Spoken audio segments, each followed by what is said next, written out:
Hi friends, നമസ്കാരം. ഞാൻ dietitian Sini Roy. പ്രമേഹമുള്ളവർ sugar കുറയ്ക്കുന്നതിന് മധുരം മാത്രം ഉപേക്ഷിച്ചിട്ട് കാര്യമില്ല. ഈ പറയുന്ന കാര്യങ്ങൾ കൂടെ ഭക്ഷണത്തിൽ ശ്രദ്ധിക്കേണ്ടതുണ്ട്. എന്നാൽ മാത്രമേ ഷുഗർ കൺട്രോൾ ചെയ്യാൻ സാധിക്കുകയുള്ളൂ. പ്രമേഹം മൂലം ബുദ്ധിമുട്ട് അനുഭവപ്പെടുന്നവർക്ക് രക്തത്തിലെ ഗ്ലൂക്കോസ് നിയന്ത്രിക്കാൻ വളരെയധികം ശ്രദ്ധിക്കേണ്ടത് കഴിക്കുന്ന ഭക്ഷണത്തിൽ തന്നെയാണ്. സമീകൃതാഹാരം കഴിക്കുമ്പോൾ രക്തത്തിലെ പഞ്ചസാരയുടെ അളവ് നിയന്ത്രണത്തിലാകുന്നതിന് സഹായിക്കുന്നു. അതിനാൽ ഭക്ഷണത്തിൽ നല്ല ശ്രദ്ധ വേണം. പ്രമേഹമുള്ളവർ ഉച്ചയ്ക്ക് ഭക്ഷണമായി ചോറിനൊപ്പം ചമ്മന്തി, പിക്കിൾ, പപ്പടമൊക്കെ കഴിക്കുന്നുണ്ടെങ്കിൽ അത് ഒഴിവാക്കണം. ഇത് രക്തത്തിലെ പഞ്ചസാരയുടെ അളവ് കൂട്ടുന്നതിന് കാരണമാകുന്നു. ഇത് ഷുഗർ മാത്രമല്ല കൂട്ടുന്നത്. ഈ ഭക്ഷണങ്ങളിൽ, അതായത് ചമ്മന്തിയിലും അച്ചാറിലും പപ്പടത്തിലുമൊക്കെ ഉപ്പ് ധാരാളമായി കാണപ്പെടുന്നു. ഉപ്പും പ്രമേഹമുള്ളവർക്ക് കൺട്രോൾ ചെയ്യേണ്ടത് വളരെ അത്യാവശ്യമാണ്. ഇനി നിങ്ങളുടെ പ്ലേറ്റിൽ തുല്യ അളവിൽ ഫൈബർ, പ്രോട്ടീൻ, കാർബോഹൈഡ്രേറ്റ് എന്നിവ അടങ്ങിയിരിക്കുന്ന ഭക്ഷണങ്ങളാണ് ഉൾപ്പെടുത്തേണ്ടത്. ഈ പോഷകങ്ങളെല്ലാം തുല്യ അളവിലായിരിക്കണം.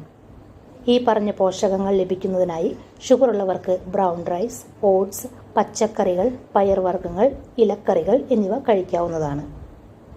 ഇനി ഉച്ചഭക്ഷണം കഴിക്കുമ്പോൾ ഷുഗർ ഉള്ളവർ കൃത്യസമയത്ത് എല്ലാ ദിവസവും ഉച്ചഭക്ഷണം കഴിക്കാൻ ശ്രമിക്കുക.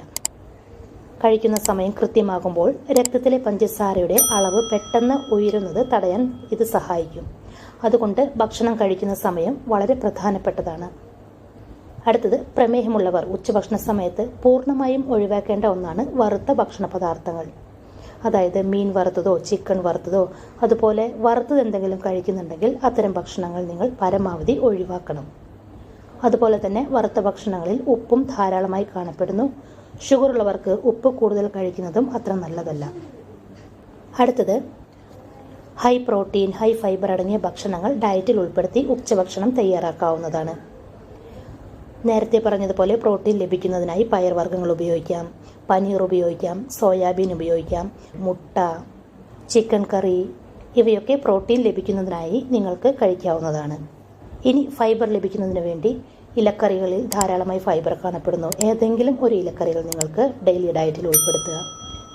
അതല്ലെങ്കിൽ മറ്റു പച്ചക്കറികൾ, അതായത് ബീൻസ്, അമരയ്ക്ക, അച്ചിങ്ങ, പയർ, കോളിഫ്ലവർ, പടവലങ്ങ തുടങ്ങിയ മറ്റു പച്ചക്കറികളെല്ലാം നിങ്ങൾക്ക് ഡെയിലി ഡയറ്റിൽ ഉൾപ്പെടുത്താവുന്നതാണ്. ഈ പച്ചക്കറികളിലെല്ലാം ഫൈബർ ധാരാളമായി കാണപ്പെടുന്നു. അതുപോലെ തന്നെ ദിവസവും ഒരു ഫ്രൂട്ട് നിങ്ങൾക്ക് കഴിക്കാവുന്നതാണ്. വൈറ്റമിൻസും മിനറൽസും ഒക്കെ ലഭിക്കുന്നതിന് വേണ്ടി ഡെയിലി ഡയറ്റിൽ ഒരു ഫ്രൂട്ട് നിങ്ങൾക്ക് ഉൾപ്പെടുത്താം. ഫ്രൂട്ട് കഴിക്കുന്നവർ ഭക്ഷണം കഴിച്ചതിന് ശേഷം കഴിക്കാതെ ഇടനേരങ്ങളിൽ മാത്രം കഴിക്കുക. അപ്പോൾ ഈ പറഞ്ഞ പച്ചക്കറികളും പയർവർഗ്ഗങ്ങളുമൊക്കെ ഉൾപ്പെടുത്തി ഭക്ഷണം തയ്യാറാക്കുമ്പോൾ ഇത് പോഷക സമൃദ്ധമായ ഭക്ഷണമായിരിക്കും. ഇനി അടുത്തത്, ഉച്ചയ്ക്ക് ഊണ് കഴിച്ചതിന് ശേഷം നിങ്ങൾ ഏതെങ്കിലും തരത്തിലുള്ള മധുരങ്ങളോ അല്ലെങ്കിൽ മധുരപാനീയങ്ങളോ കുടിക്കുന്നുണ്ടെങ്കിൽ അതെല്ലാം ഒഴിവാക്കണം.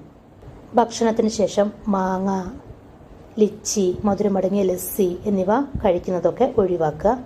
ഇത്തരം ഭക്ഷണ പദാർത്ഥങ്ങളിൽ ഉയർന്ന അളവിൽ പഞ്ചസാര അടങ്ങിയിട്ടുണ്ട്. അതുകൊണ്ട് ഷുഗർ ലെവൽ പെട്ടെന്ന് കൂടുന്നതിന് കാരണമാകും. മധുരമടങ്ങിയ പഴങ്ങളോ ജ്യൂസുകളോ മധുരപാനീയങ്ങളോ യാതൊന്നും കഴിക്കരുത്. അപ്പോൾ ഫ്രണ്ട്സ്, ഈ പറഞ്ഞ കാര്യങ്ങളൊക്കെ ഡെയിലി ഡയറ്റിൽ നിങ്ങളൊന്ന് ശ്രദ്ധിക്കുക. ഇനി ഫ്രൂട്ട്സ് കഴിച്ചാൽ ഷുഗർ കൂടുമെന്ന് പറഞ്ഞിരിക്കാതെ ദിവസവും ഏതെങ്കിലും ഒരു ഫ്രൂട്ട് കഴിക്കാൻ ശ്രമിക്കുക. ഷുഗറിനോടനുബന്ധിച്ചുള്ള മറ്റ് പ്രയാസങ്ങൾ കുറയ്ക്കുന്നതിന് വളരെ നല്ലതാണ് ഫ്രൂട്ട്സ് കഴിക്കുന്നത്. അളവിൽ കൂടരുത്. ഏത് ഫ്രൂട്ട്സ് കഴിക്കുകയാണെങ്കിലും അളവിൽ കൂടാതെ ശ്രദ്ധിക്കണം. അതുപോലെ തന്നെ ഡെയിലി എക്സസൈസ്, അതും പ്രധാനപ്പെട്ടതാണ്. ഇനി മരുന്ന് കഴിക്കുന്നവരാണെങ്കിൽ കൃത്യസമയത്ത് മരുന്ന് കഴിക്കുക. അപ്പോൾ ഫ്രണ്ട്സ്, ഇത്രയും കാര്യങ്ങൾ നിങ്ങൾ ശ്രദ്ധിക്കുകയാണെങ്കിൽ നിങ്ങളുടെ ഉയർന്ന ഷുഗർ ലെവൽ നിങ്ങൾക്ക് പെട്ടെന്ന് തന്നെ കുറയ്ക്കാൻ സാധിക്കും. അപ്പോൾ ഫ്രണ്ട്സ്, ഈ ഒരു വീഡിയോ നിങ്ങൾക്ക് ഉപകാരപ്പെടുമെന്ന് വിശ്വസിക്കുന്നു. ചാനൽ ഇതുവരെ സബ്സ്ക്രൈബ് ചെയ്യാത്തവർ സബ്സ്ക്രൈബ് ചെയ്യണേ. വീഡിയോ കണ്ടതിന് ശേഷം ലൈക്ക് ചെയ്യാൻ മറക്കല്ല. ഈ ഒരു ഇൻഫർമേഷൻ നിങ്ങളുടെ പ്രിയപ്പെട്ടവർക്ക് ഷെയർ ചെയ്ത് കൊടുക്കുക. താങ്ക്